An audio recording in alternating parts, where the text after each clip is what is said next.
High hello welcome to my new blog. Shri Swami Samarth Ramkrishna Hari. आता तुम्ही म्हणाल सकाळी सकाळी मुळा हातात घेऊन काय करतेस, तर आज आपण बघणार आहोत मुळ्याची नवीन एक रेसिपी. तर तुम्हाला सगळ्यांना माहिती आहे की श्रावण महिन्यात मार्केटमध्ये मुळा जास्त प्रमाणात अवेलेबल असतो आणि श्रावणी सोमवार सोडण्यासाठी पण मुळा खातात असं म्हणतात की मुळा खायचं असतं श्रावणी सोमवार सोडताना, असं आमच्याकडे म्हणतात. प्रत्येकाची पद्धत वेगवेगळी असते. तर आमच्याकडे श्रावणी सोमवार सोडताना मुळा हा लागतो. तर नुसता मुळा खाता येत नाही, कारण मुळा कधी कडू असतो तर कधी गोड असतो. तर त्याच्यामुळे आपण ही मुळ्याची एक आगळी वेगळी रेसिपी बघूया, जेणेकरून आपल्याला मुळा पोटात घालता येईल आणि आपल्याला त्याचे बेनिफिट मिळतील. तर चला तर बघूयात. मी इथे मुळा धुवून घेतलेला आहे आणि त्याचे साल काढून घेतली आहे आणि मुळा मी किसून घेणार आहे. तर इथं मी सगळं साल काढून घेतलेली आहे एक साल कटरणी.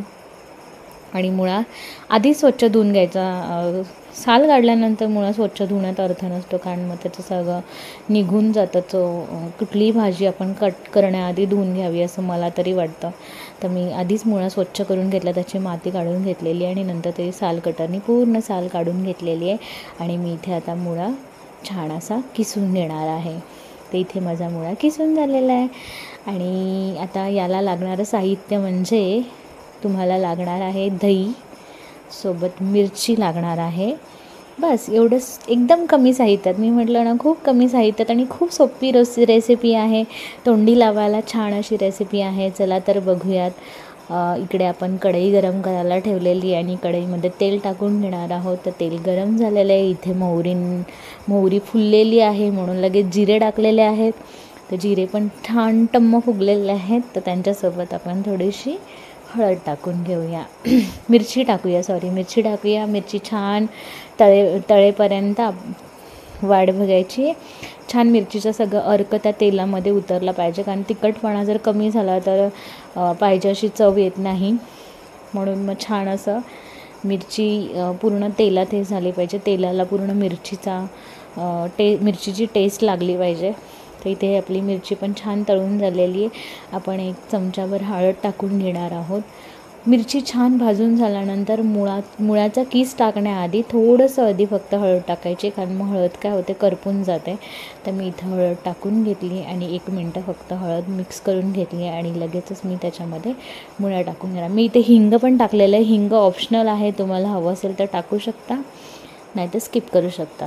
इथे मी मुळ्याचं पूर्ण किस टाकून घेतलेलं आहे आणि छान असं सगळं मिक्स करून घेणार आहे. सगळी फोडणी सगळ्या मुळ्याला लागली पाहिजे, असं छान असं सगळं मिक्स करून घ्यायचं आहे. तर मी ते सगळी कोशिंबीर छान अशी मिक्स करून घेते आहे. छान सगळीकडे मुळ्याला ते मिरची, जिरं, मोहरी आणि तेल लागलं पाहिजे. अशाच प्रकारे छान अशी मिक्स करून घ्यायचे. कलर पूर्ण बदलेपर्यंत येलोइश असा कलर झाला पाहिजे त्याचा. तर छान अशा बघा मस्त त्याला मुळ्याचं स्वतःचं असं पाणी पण सुटतं. मी तुम्हाला बोलले नाही, पण हा मुळा थोडासा जुना आहे तर याला जास्त पाणी सुटत नाही. पण खूप फ्रेश असा कोवळा मुळा असेल तर त्याला छान पाणी सुटतं. इथं मीठ टाकून घ्यायचं. तर मिठाने पण थोडासा पाणी सुटून तो थोडंसं शिजून घ्यायचं. एक 5 मिनटं, 5 मिनटंही नाही, त्यापेक्षा कमी. थोडंसं फक्त उलटंपालटं करून घ्यायचं. छान असं मिक्स करून घ्यायचं आणि ते थोडंसं गरम व्हायला पाहिजे. अशा वाफा कशा निघतात दिसतात त्यातनं, तुम्हाला तशा वाफा निघायला पाहिजे. छान असं सगळीकडून मी त्याला हळद वगैरे लागेपर्यंत उलटंपालटं करून घेतलेलं आहे, मिक्स करून घेतलेलं आहे. हे बघा इथे छान अशा वाफा येतात. तर त्याच्यातून पाणी बघा सुटायला लागलं आहे. ते पाणी खूप प्रमाणात सुटलं असेल तर थोडंसं सोक होईपर्यंत, म्हणजे पाणी आटेपर्यंत तुम्ही हे करू शकता. खूप काही असं भाजीसारखं शिजवायचं नाही आहे, फक्त उलटंपालटं करून घ्यायचं की छान मुळा थोडासा गरम झाला पाहिजे. अशा पद्धतीने थोडंसं मिक्स करून घ्यायचं आणि नंतर याच्यामध्ये तुम्ही तर इथे छान असं मिक्स झाल्यानंतर त्याच्यामध्ये आपण टाकून घेणार आहोत दही. तर याच्यामध्ये छान असं दही टाकून घ्यायचं आहे.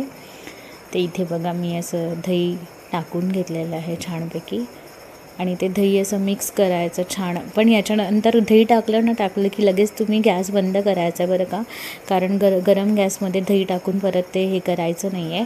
जसंही आपण दही टाकलं की आपण गॅसची फ्लेम पूर्ण ऑफ करून घ्यायची आणि ते छान एकजीव करून घ्यायचं आहे. तर अशा प्रकारे इथे आपली मुळ्याची छान अशी कोशिंबीर रेडी आहे. व्हिडिओ आवडला असेल तर नक्की लाईक करा, सबस्क्राईब करा आणि रेसिपी नक्की फॉरवर्ड करा. खरंच खूप छान लागते, हेल्दी टेस्टी रेसिपी आहे ही मुळ्याची, जी खूप रेअरली मला बघायला मिळते. हे असं काहीतरी वेगळं मुळ्याची कोशिंबीर वगैरे. तर तुम्ही नक्की ट्राय करा, खाऊन बघा. व्हिडिओ आवडला असेल तर नक्की लाईक करा आणि सबस्क्राईब करा.